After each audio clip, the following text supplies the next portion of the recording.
درود بر عزیزان، وقتتون بخیر. ایمان کوکن هستم همراه شما با تحلیل سکه. همونطور که مشاهده میکنید دیتای سکه از تاریخ هولاش 86 ارائه شده در قالب چارت تکنیکالی و ما پیش میریم که امواج رو در هم رفتار کلاسیک هم موج‌شماری الیوتی رو در قالب این چارت پیاده کنیم. همونطور که مشاهده میکنید محدوده های مینور و ماژور به زیبایی نشان از یک روند صعودی بلند مدت رو داره که حالا رفتار کلاسیک رو که پیاده کنیم کاملا مشهوده که یک رفتار کانالیزه شده و بسیار زیبایی رو دنبال میکنه. محدوده 260 تومن که در تاریخ 1286 گرفته یک محدوده سقف مینور ما هست و مجددا یک مینور دیگه هولاش قیمت 980 تومن در تاریخ 1190 شکل گرفته و وارد یک اصلاح شده تا اینکه در روند انتهایی یک سقف ماژور در تاریخ 1091 هولاش قیمت 1,500,000 شکل گرفت و وارد یک روند اصلاحی فرسایشی شد و از تاریخ، حالا اجازه بدید من این محدودهای ماژور رو مشخص کنم. خب دقیقاً از تاریخ اواخر 91 وارد یک روند اصلاحی شدیم به میزان در اولین گام یک اصلاح هولاش 45% داشتیم از محدوده هولاش 15 یعنی در واقع 1,500,000 تا محدوده 830 تومن یک اصلاح داشتیم و یک اصلاح فرسایشی شکل گرفت تا اینکه هولاش 494 این اصلاح به پایان رسید و مجددا وارد یک روند صعودی شد. در گام اول در قالب موج یک حالا ساختار امواج و الیوتی هم پیاده میکنیم رو چارت که کاملا ساختار پیدا باشه. محدوده ماژور بعدی که شکل گرفت هولاش قیمت 5200 یک های شکل گرفته که در تاریخ 697 بوده، دقیقاً اوایل مهر ماه 97 این ساختار موجی یک ماژور بود که سپس وارد یک اصلاح شدیم به میزان هولاش 40% ریزش داشتیم از سقف هولاش 5400 که شکل گرفته بود. به هر حال این ساختار موجی در قالب یک رانینگ فلت هستش که لیبل گذاری میشه که کاملا مشخص باشه و بعد از اینکه یک اصلاحی و بعد از تاریخ اواخر شهریور و اوایل مهر ماه 97 که شکل گرفت این اصلاح تا تاریخ 8/98 ادامه پیدا کرد و مجددا وارد یک روند صعودی شدیم.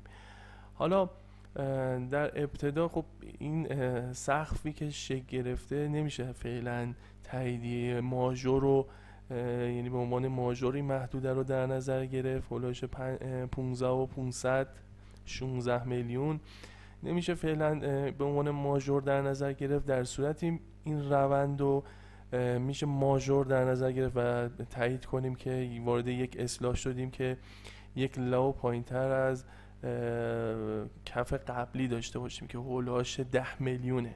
یعنی زمانی که ما 10 میلیون از دست بدیم میتونیم این محدوده رو به عنوان یک ماژور در نظر بگیریم و بگیم که خب این وارد یک اصلاح بلند مدت شدیم. خب این رفتار زمانی تحلیل ما بود. حالا این محدوده ها رو پاک کنیم تو وارد رفتار کلاسیک و کانالیزه بشیم. خب برای رفتار کانالیزه از فیبو چانل استفاده میکنیم. کفای معتبری که شکل گرفته یک رفتار کانالیزه بسیار زیبا رو به ما نشون میده. همونطور که مشاهده میکنین این رفتار، خب ما یک رفتار کانالیزه بلند مدت داریم از تاریخ 3/88. این کف شکل گرفت و تا محدوده 7 میلیون که به اولایش اواخر 299 این سقف با قدرت شکسته شد.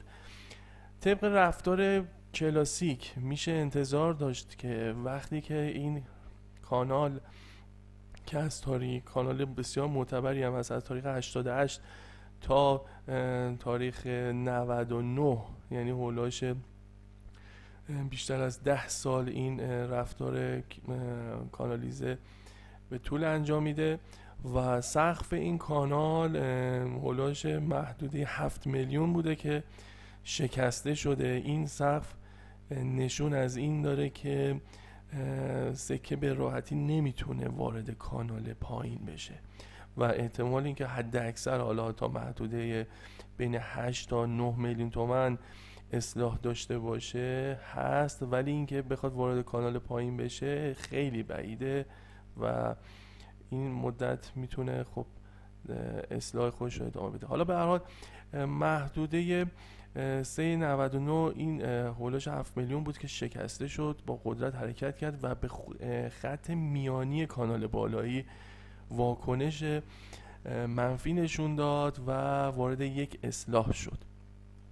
حالا ما طبق رفتار کلاسیک میشه انتظار داشت که خب وقتی که این کانال بلند مدت ما شکسته میشه به اندازه همین رفتار کانال پایینی در بالا داشته باشیم در بلند مدت.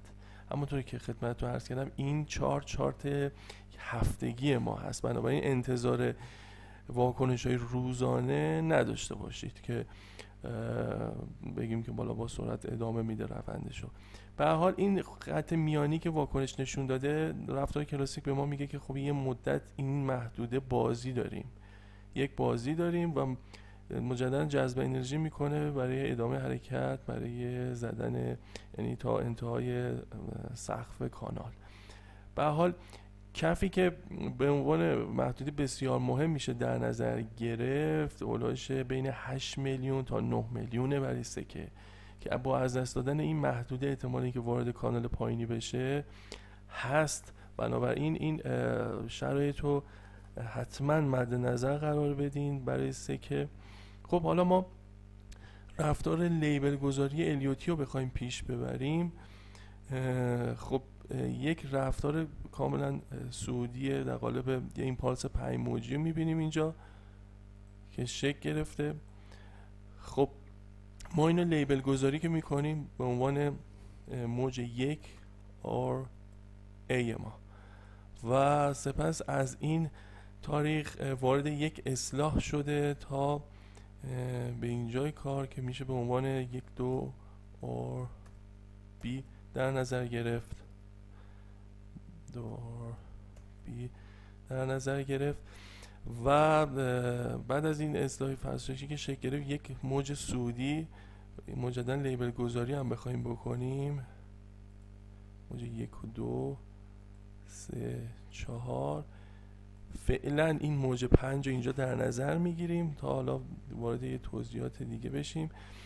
خب موج 4 ما یک رانینگ فلت شکل گرفته که به زیبایی کاملا مشهوده با توجه به اینکه یک ساختار 3 3 5 در این محدوده شکل گرفته و به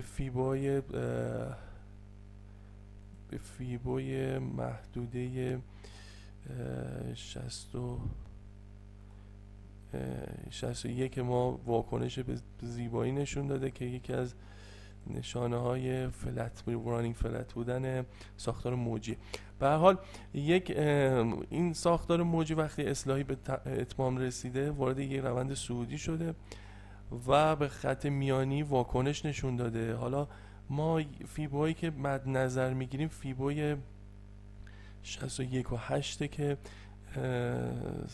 محدوده سقف موج 3 و کف موج 1 رو به عنوان ویوایی در نظر میگیریم که میبینید هولوهاش همین محدوده واکنش بسیار خوبی نشون داده، هولوهاش 16 میلیون.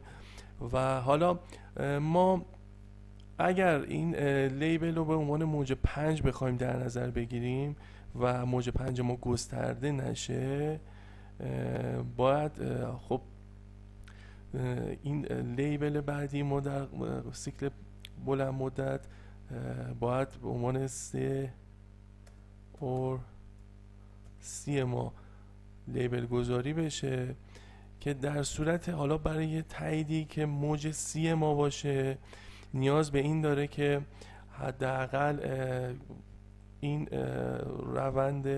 خط روند بلند مدت رو بشکنیم، یعنی هولوهاش 8 میلیون رو از دست بدیم که بتونیم تاییدی موج سی بگیریم و وارد یک روند اصلاحی بلند مدت بشه. که خب فاند اقتصادی هم باید حتما مد نظرتون باشه، اصلاح بلند مدت ریزشی سکه دلیل فاند قوی هم نیاز داره که حتما باید این موارد اقتصادیش هم در نظر بگیریم. در صورت از دست دادن اون خط روندی که نصب کردم میشه گفتش که موج سی تاییدیه میگیره و یک ساختار ABC بلند مدت داشتیم و وارد یک اصلاح بلند مدت خواهیم شد. ولی برای تاییدیه موج 3 انتظار میره که خب یه موج 4 ما داشته باشیم که همونطور که تاکید کردم چارت در قالب کندل های هفتگی هستش و زمان بره. این تکمیل موج 4 احتمالا میتونه بین 1 سال الی 2 سال شاید هم بیشتر زمان نیاز داشته باشه تا این موج 4 تکمیل بشه و مجددا وارد یک روند صعودی بشه در قالب موج 5. برای انتهای موج 5 هم میتونه محدوده سقف کانال شکل بگیره که حالا اهداف رو فعلا در نظر نمیگیریم. برای موج 4 هم برای تاییدی موج 4 میتونه تا محدوده های حالا کف در واقع کانالی که وارد شده یا سقف کانال قبلی میتونه محدودهای اصلاحی باشه که برای موج 4 میشه در نظر گرفت. ولی خب ساختار نیاز به زمان داره تا این محدوده موج 4 تاییدیه بگیره و تکمیل شه و مجددا وارد موج 5 بشه. به هر حال امیدوارم که این ویدیو مفید واقع بشه. توییتر ما رو دنبال بکنید. سعی میکنم که ویدیوهای بیشتری رو قرار بدم در یوتیوب و توییتر. امیدوارم که مفید واقع بشه. همراه شما هستم. انشالله که بتونیم یک جمع‌بندی خوبی داشته باشیم و یک روال خوبی رو ادامه بدیم.